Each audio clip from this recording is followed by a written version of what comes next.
Hello everyone, hope you are all doing well. In this video, we will be going over a common objection to the $15 minimum wage being the employment argument. Basically, it's going to lead to mass layoffs and unemployment, and you're going to see a lot of people losing their jobs. There are a lot of reasons this is unfounded, and we're going to go through in particular why this is a bad argument and something that does not take into account all of the factors when it comes into something like employment. So obviously, we're going to go to our favorite source of very credible information for this, and that is Prager University, and I'm totally kidding by that statement, but they just recently put something out, or one of their little posts, rah rah, big government bad because government, give people money.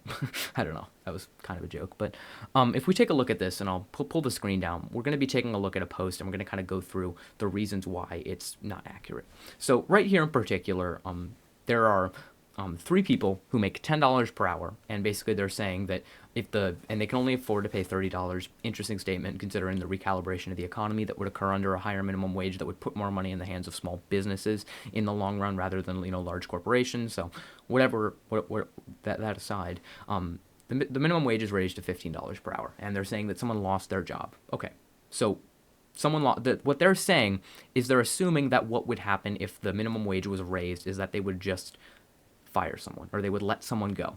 And there are multiple reasons why, especially in this situation, they actually lay out a very good scenario and why that would not be the case. So let's head to the sketchpad, because I think that a lot of people are visual learners, and this is going to help a lot of people understand this in a much more easy way. So currently, before we go any farther, what I want to do is I want to lay out what would actually happen if they were to pay their workers $15. So currently, they have three people. They have three people, and they're working 40 hours a week, because if they're a full-time worker, they work 40 hours. That's what a full-time week is. So three people working 40 hours, and then currently now they're working for a $15 wage. If we calculate that out, that goes out to $1,800.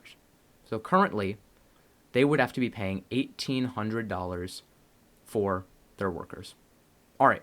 So now the argument is, okay, great. So now they cut someone, and they have to pay $15. So now there's only two workers who would be working 40 hours at $15.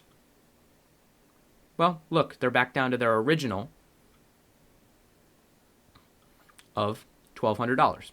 So if that were the case, and they only had to pay $1,200 as they were originally, it looks like they're saving money. Look at that. But what's important to understand here is currently they have three workers total, and yes, these are workers.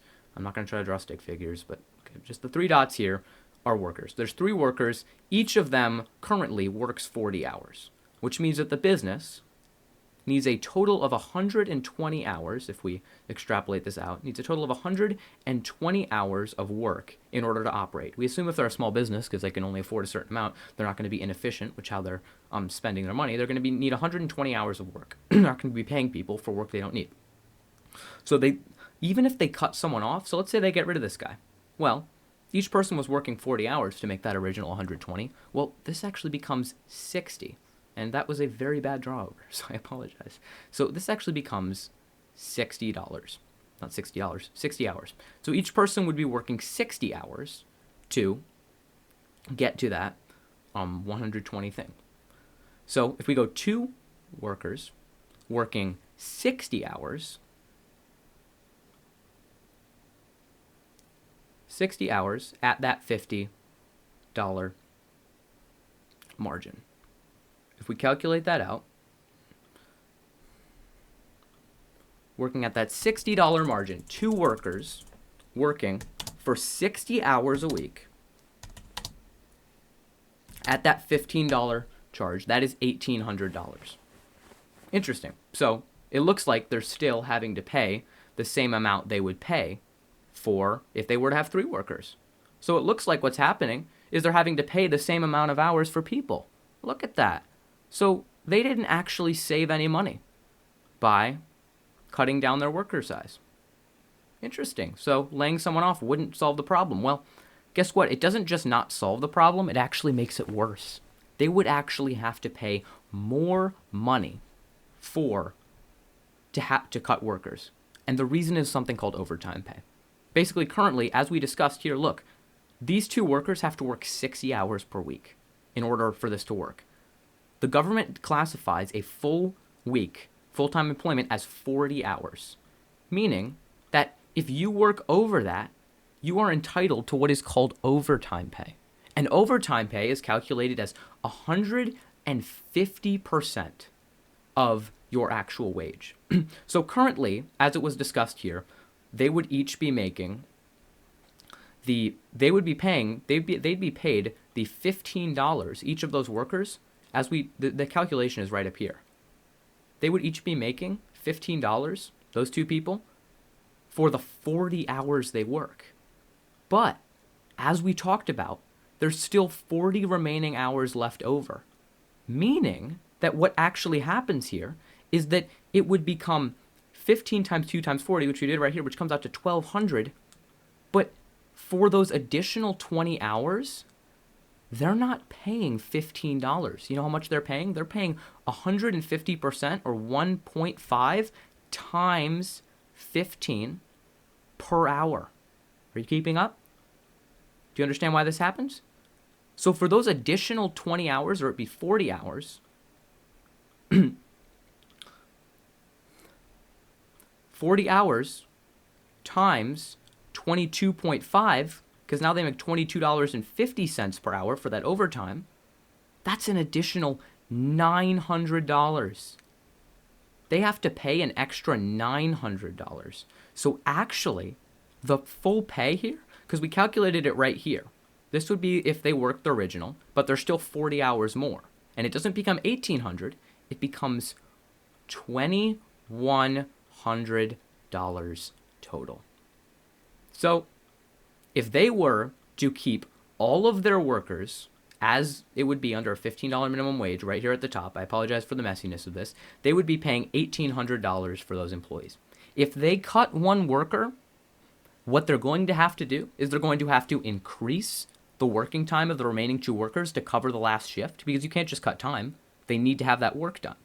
So therefore, it would be two workers working 60 hours for that $15 wage, but it actually would be two workers working 40 hours for the $15 wage, and they each would work the additional 20 hours of their shift of their week at $22.50. So actually, they would be spending $2,100 to pay those two workers. They would be spending $300 more if they were to cut someone than if they were to just pay the people the original wage. We're done with this screen here, so I'm going to bring myself back up on the screen to discuss this, but it is ineffective in every single way to lay people off because of a higher wage. It is more economical to pay more workers at a higher wage than it is to pay less workers. Because if you pay less workers, you have to pay them in overtime pay, and they have to work more. And because they have to work more and they're paid more in overtime pay, it ends up being, as we looked up here, $300 more.